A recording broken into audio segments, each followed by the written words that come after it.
Summer Smith owns a yoga studio in Canton, Texas, a small pastoral community located along Interstate 20 about 60 miles east of Dallas. The population is largely composed of farmers, ranchers, retail, and trades, and the local economy is anchored by a large monthly trades day. Conservative tradition runs deep here, and with more than 40 active churches in a population of just under 4,000, Christianity plays a significant role in daily life. I first met Summer when I enrolled in her yoga teacher training program. I had just completed my master's degree in counseling and wanted to further explore the mind-body connection and healing. I had landed in East Texas from California, and it was a surprise to find that in the midst of a very conservative area, there were people who shared my interests and could provide valuable insights for me on this journey. After my training completed, we sat down together to talk about her work, her passion, and the challenges she has faced along the way. I went through my teacher training in 2005, and I actually opened the studio in 2006. So pretty immediate. I got the certification and I set up my first class, and the first class was very well attended, and I was pretty shocked. You know, I'd only taught to just a small group, and so it was a little intimidating, but I was very encouraged that many people were curious about yoga, and even just to see some of the faces, some people that I didn't really expect to showed up for the class. So that was very encouraging for me. And then shortly after, I started to get some phone calls asking if I was a Christian.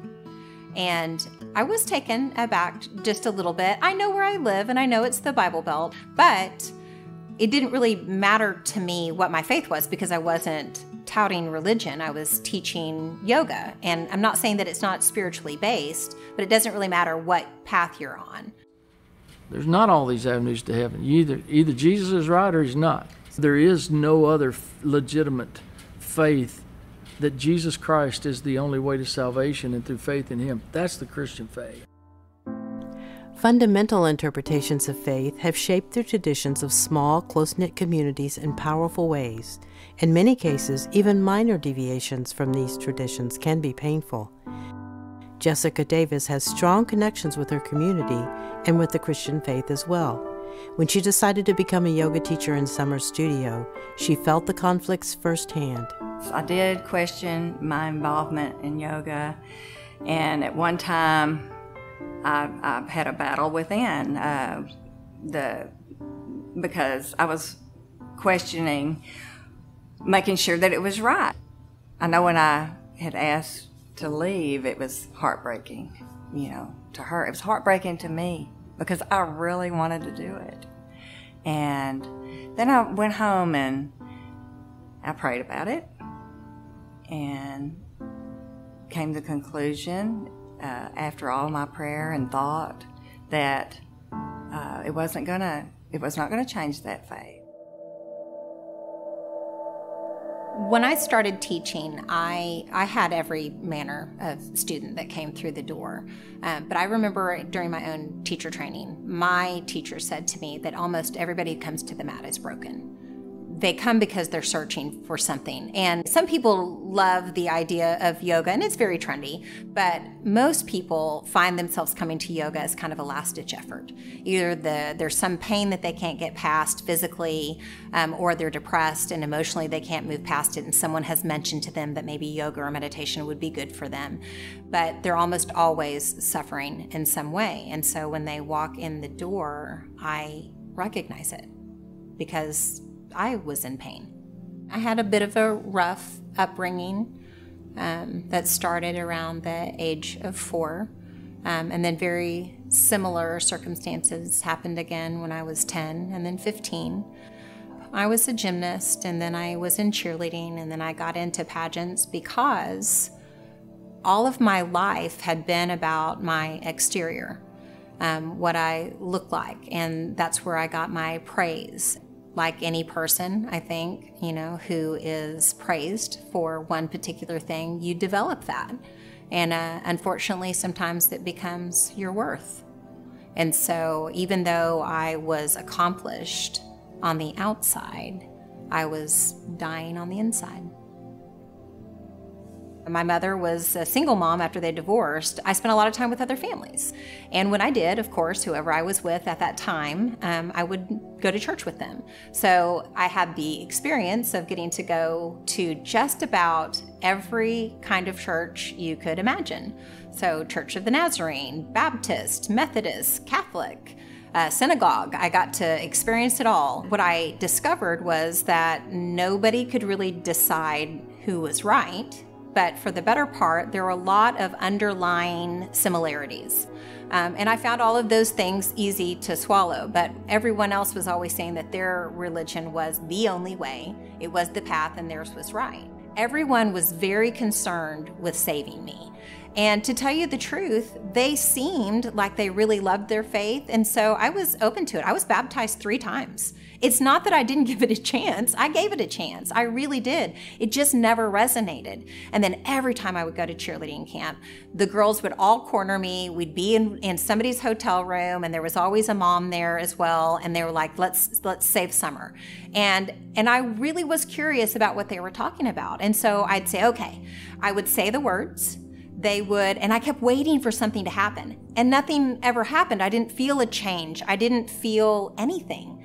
I just kind of went along with whatever it is that they wanted me to go along with because I didn't know what else to do. Although not a main element in all denominations of Christianity, the requirement to be born again is a big part of the evangelical belief system.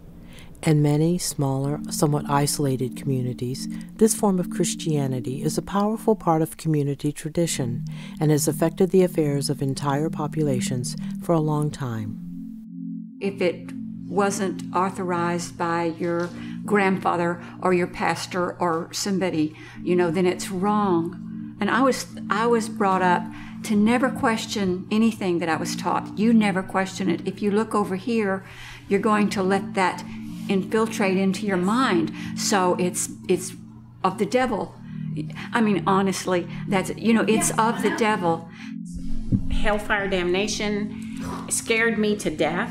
Think how sad that is, that our society taught me that God was a punishing God, that I was going to, because I wouldn't go do what they told me to do, was going to die and burn in hell, whatever that is. And then to be 40 years old before I came to the realization that God was love. One by one, those seeking an environment free of harsh judgments and rigid dogmas have quietly found a place where they can work through their pain with meditation and movement. What I found yoga to be is a way to kind of express yourself emotionally and physically, obviously, because it's a physical movement.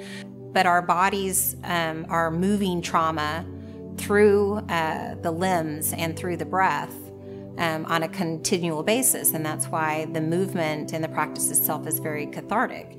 And then it helps you to begin to create your own path, your own way of dealing with and thinking about the world in general. And sometimes it is a physical practice. That's where you start. People always come in and, the first thing they ask is, can I lose weight? So sometimes the first initial blush is about the physical part of the practice. And that's fine. It's meant to be a physical practice, but it's meant to be a moving meditation. And so what that means is that I'm going to use my body for movement. I'm going to make it healthier. And then once I feel pretty stable on that ground, then I have the framework to go a little bit deeper. So I have one yoga student who came in through my door, and his name is Kyle, and he's a farrier, he's a cowboy, he is just a man's man. And he came in for the physical practice and stayed because he got more out of it. I came to yoga because an ex-girlfriend of mine suggested it, and I really fought the idea at first. I thought that was all for girls. And I was a runner at the time, and my back hurt and my legs hurt, and she said, you need to go do yoga. So when we broke up, then I decided to go try yoga. And really, yoga changed my life at a time when I didn't expect it to. I got out of the truck one morning, and it was one of those days where I had 10 things to think about, and there was no way I was gonna get any of them done because it seemed impossible. And I came in here, and something happened. I don't know how to explain it, but I can remember going to the same place, getting in the truck that I got out of the truck, and everything had a solution. I can't explain exactly how it happened, and that's kind of what freaks me out about yoga. I think that yoga is about self-love and self-compassion. And I think that we rediscover ourselves in the practice itself. I mean, and you'll notice that I keep saying the word practice because there's no end to it. It is a continual practice. It's a getting to know yourself inside and out. But there's also, there are observances that we practice during class. And one of them is called staying on your mat. That means don't look from side to side at the person next to you. That person hasn't walked in your shoes. That person doesn't have your body. They have a complete different story. It's okay to be wobbly and being stiff, and you get better, and there's no criticism or anything. It's just freedom. It's not like you go to the gym and everybody is wanting to outdo somebody. You just do your own thing for yourself. We all have limitations, and it's very obvious when you get on the mat. Mm-hmm. We all have our own, we all have something. A common question from the conservative Christian community is why there needs to be a spiritual side to yoga at all. What would keep you from saying, I'm going to drop the name yoga, we're going to do some stretching, and we're going to do some just mind release things. What would keep you from dropping the name yoga from what you're doing? When I practice yoga, it is about breathing and getting quiet and stilling my mind and connecting to God. What God is it connecting you to? God. I mean, for me, there's no difference between, there's only one God in my mind. And see, to hear you say that would scare me to release people and say, you need to go see Summer. It's not just stretching. It's the linking of the breath and the union of the breath to movement that makes it something exceptional. Because when we are focused on the breath, we are focused on the present moment. And when we're focused on the present moment, we can't be of two minds. We are one singular soul dealing with itself.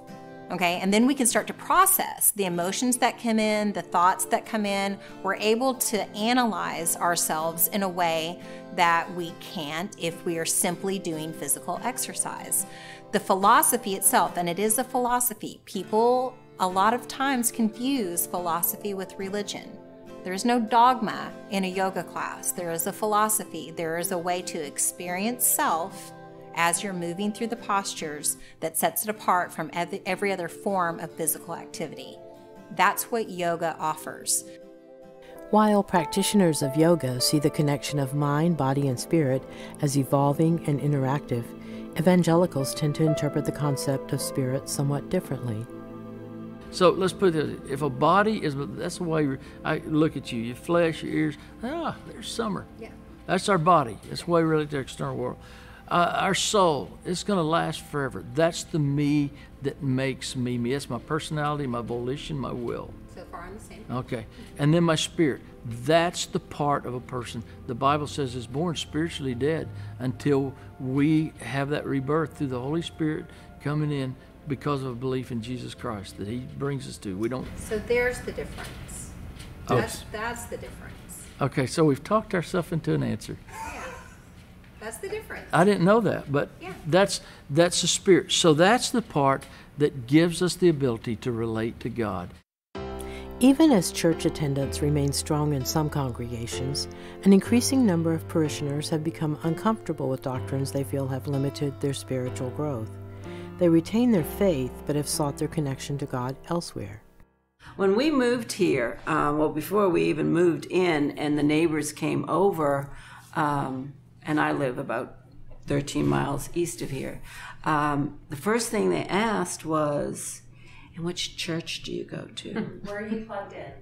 And of course, and I said, I don't do church.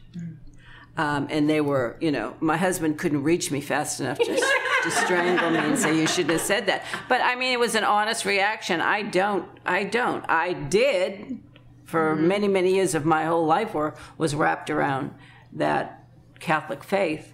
And I still have faith. I don't have a connection to a church. I will admit, I had a very hard time saying the word God for a very long time because I did have so many negative associations with it. People had told me that I would go to hell, and if I didn't practice a certain way, or if I didn't believe a certain thing. And so I disassociated myself with the word for a while. It was painful to even say, but I don't feel that way now. I feel a very deep connection to God. So for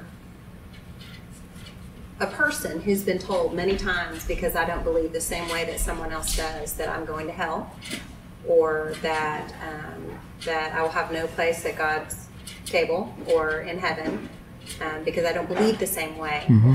Do you not take any responsibility for being hurtful and driving a person another way? Because they would never want to be surrounded by a group of people who felt that way about them. Can you see where that would shut a person down? Here's what we say, and we're not the judge of this. The only reason people will spend eternity apart from God in a place called hell is because they rejected Jesus Christ as their Lord and Savior. I can't tell you whether you've done that or not. That's none of my business. But I can say that I believe the Bible teaches Jesus Christ is the determining factor. I would sit in church as a little girl and I would, to myself silently, this just doesn't make any sense. The search for light in people's spiritual quest can often lead to experiences beyond words. Spiritual sojourners often explore worlds of color, sound, and movement, seeking to experience the texture of life in new and diverse ways. So I always look for fun things to take my teacher training students to go do. And I came across this guy, Kenny Coulter, who was teaching at Dallas Yoga Center, and he was offering something called a gong bath. And I was like, a gong bath? What's a gong bath? I think I want to experience a gong bath. And so I gathered up my students, we went, and we got to the studio, and he just played this amazing array of instruments and took us off into Never Never Land, into this beautiful meditation where you build this nest of blankets on the mat, and then you just close your eyes and let him take you to some beautiful space beyond yourself. And we've been friends ever since. So when people ask me what I do for a living, I tell them I play different instruments as a backdrop for people to meditate and pray. And the work that I do is not associated with any belief system or any religion. It's simply based on sound and how sound has a profound effect on our physiology.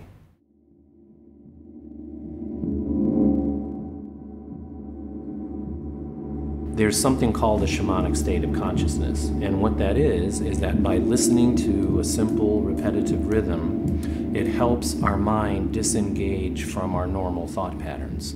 And these ancient and tribal people knew the power of hitting a drum in a repetitive way, that it helped people get into a spirit state without the use of hallucinogens and things.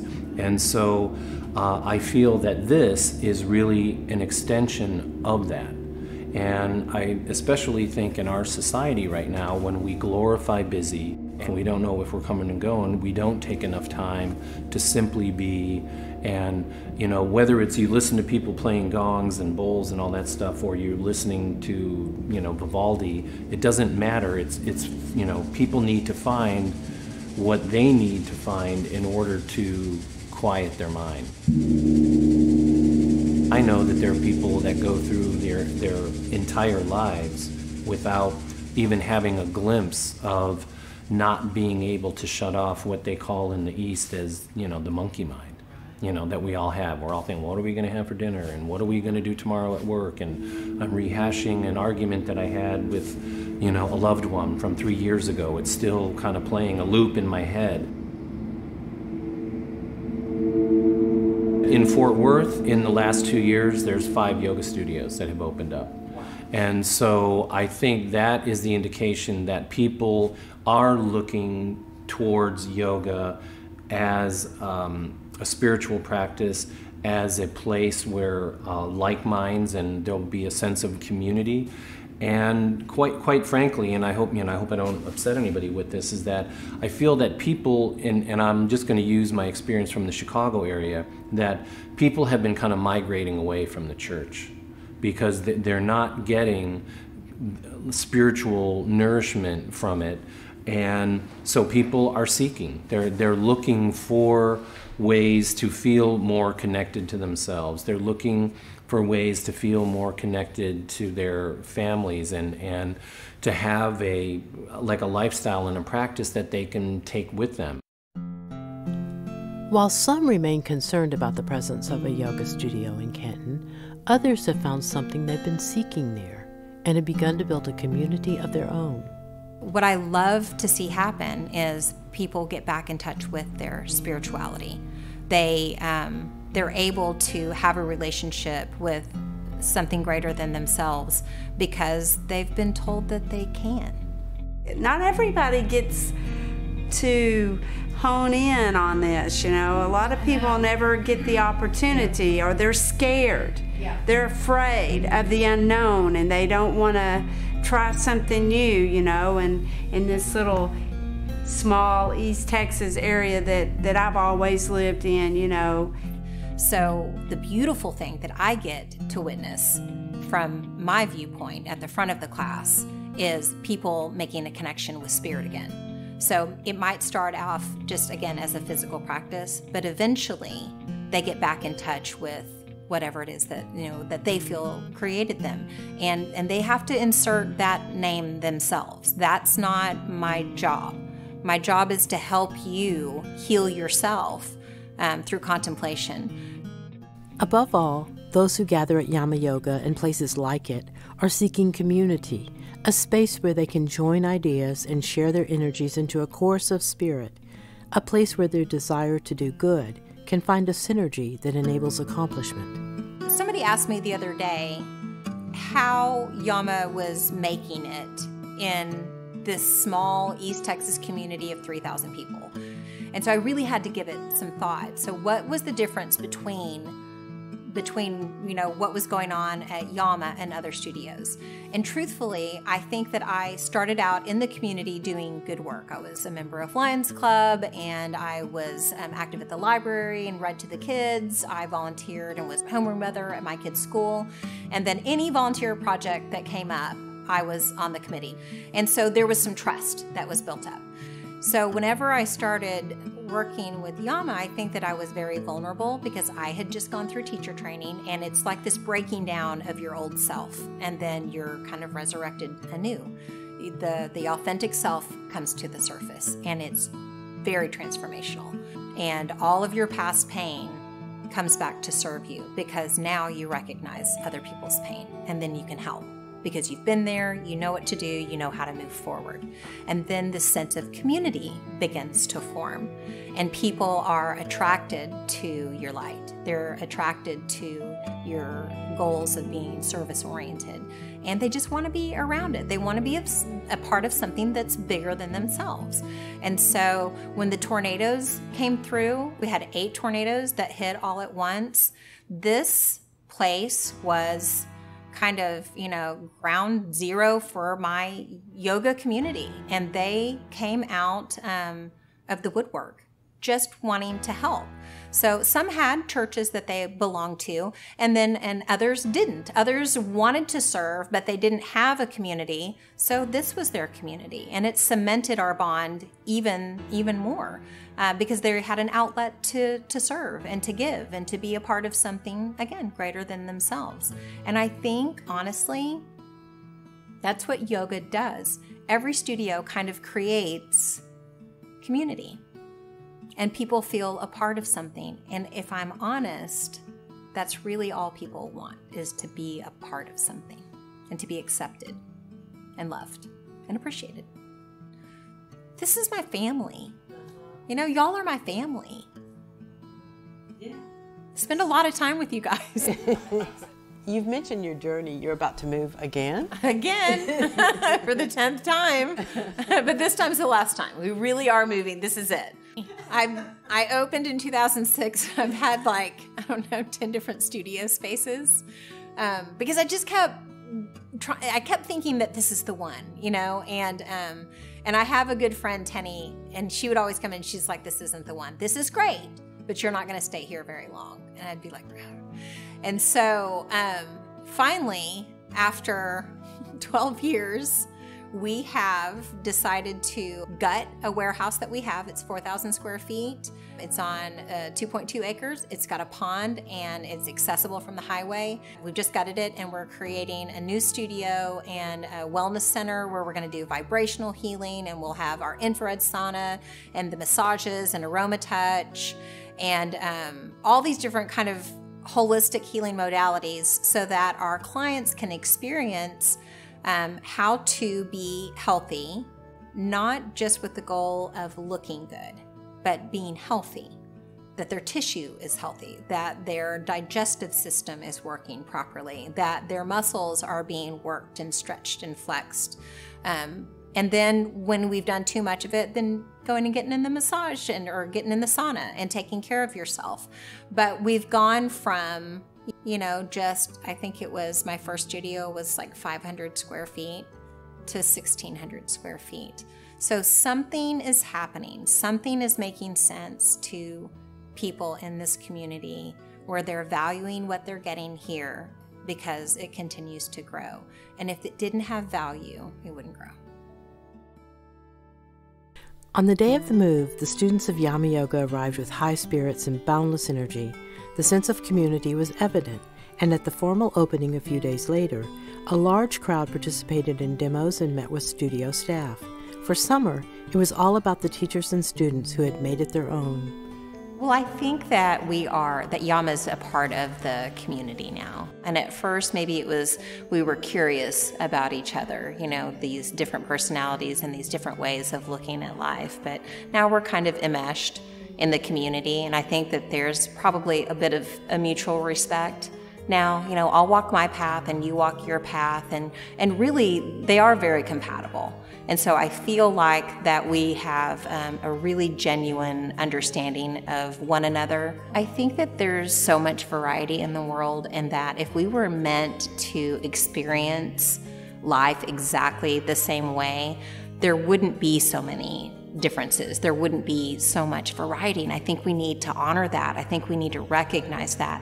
I think we need to learn from it so that we can continue to evolve and grow in that image of God.